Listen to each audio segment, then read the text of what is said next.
Master minds commerce చదవాలనుకునే 10th inter విద్యార్థుల తొలి ఎంపిక. Last 2 more questions sir.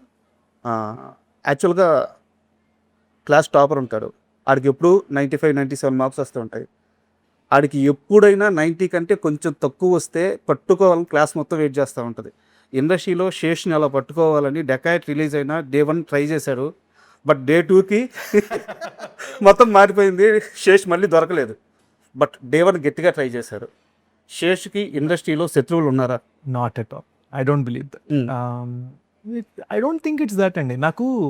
నేను వేరే ఇందాక ఒక ఇంటర్వ్యూలో అన్నాను ఏంటంటే, నాకు ఒక్కొక్క సినిమా మీద ఒక్కొక్క ఎక్స్పీరియన్స్ జరిగి, ఎవరు సినిమా చేసినప్పుడు ఇండస్ట్రీ ఇచ్చిన రివ్యూస్ నాకు పబ్లిక్ నుంచి రాలా. రీమేకే కదా, మొన్నే హిందీ బద్లా వచ్చింది కదా, రీమేక్ మొత్తం అంతా హోటల్ రూమ్లో కొట్టిసేరట కదా, ఇలా అన్నారు. గూఢచారి అంత లేదులే, అంత అందులో యాక్షన్ కూడా లేదు కదా, ఇలా తీసి పడేసేవారు సినిమాని. ఇప్పుడు ట్విట్టర్లో ఆ క్లైమాక్స్ వైరల్ అయ్యి మళ్ళీ లేచింది సినిమా. ఇప్పుడు అంటున్నారు ఎవరు సినిమా నుంచి నేను మీకు ఫ్యాన్ అండి, ఎవరు సినిమా నుంచి నాకు మీ సినిమాలు బాగా ఇష్టం అండి.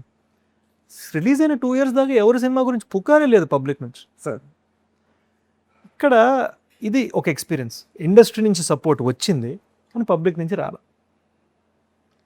ఇక్కడ డెకాయిట్ మార్నింగ్ ప్రశాంతంగా పడుకున్న నేను మార్నింగ్ లేచేసరికి మిక్స్డ్ రివ్యూస్ వచ్చాయి. మిక్స్డ్ అంటే నేను కోడ్ వర్డ్గా మాట్లాడితే కొంతమంది నచ్చింది, కొంతమంది నచ్చలేదు. Genuine public matinee show first show దగ్గర నాకు అర్థమైంది నా కెరీర్ బిగ్గెస్ట్ ఓపెనింగ్ అవుతాను. ఫ్యామిలీస్కి ఐ థింక్ ఫ్యామిలీస్ వల్ల అందుకుందండి సినిమా, ఫ్రాంక్గా చెప్పను. అండ్ నా గెస్ కరెక్ట్ అయింది అనిపించింది. నేను షూట్ లాస్ట్ డే నాడు నేను అన్నాను ప్రెస్ మీట్లో, మీరు అక్కడికి వచ్చారు లేదు నాకు గుర్తులేదు, shoot last day shoot press meet సెట్లో పెట్టినప్పుడు నేను ఏమన్నానంటే, ఈ సినిమాకి మీరు మీ గర్ల్ ఫ్రెండ్స్ని, మీ వైఫ్స్ని, మీ అమ్మగారిని, మీ కూతురులని, మీ చెల్లెల్ని తీసుకెళ్ళండి అని కుర్రోళ్ళతోటి అన్నాను చెప్పారు. అండ్ అదే జరిగింది. ఫ్యామిలీస్ అందుకున్నారు.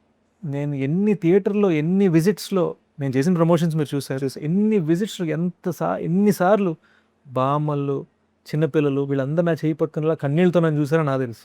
సార్ అంటే sorry to interrupt you, second వీక్లో కూడా ప్రమోషన్స్ ఇంత యాక్టివ్గా ఇంత పాజిటివ్ వేలో జరుగుతున్నాయంటే ఈ మధ్యకాలంలో ఏ సినిమాకి జరగలేదు. సో ఆ సక్సెస్ అయితే నా ప్రతి సినిమాకి జరిగింది. అందుకే కదా శేష్ మాత్రమే సక్సెస్ నేను స్టార్టింగే చెప్పింది. అండ్ సార్ ఇది క్వశ్చన్ కాదు, ఒక Dzire.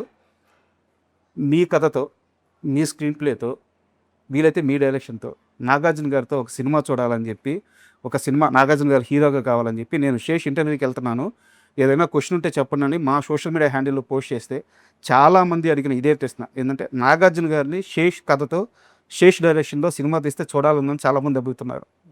Definitely hopefully one day అండి. అంటే ఒకటేంటంటే, నాకు డైరెక్షన్ వచ్చు అని నేను అనుకోవట్లా.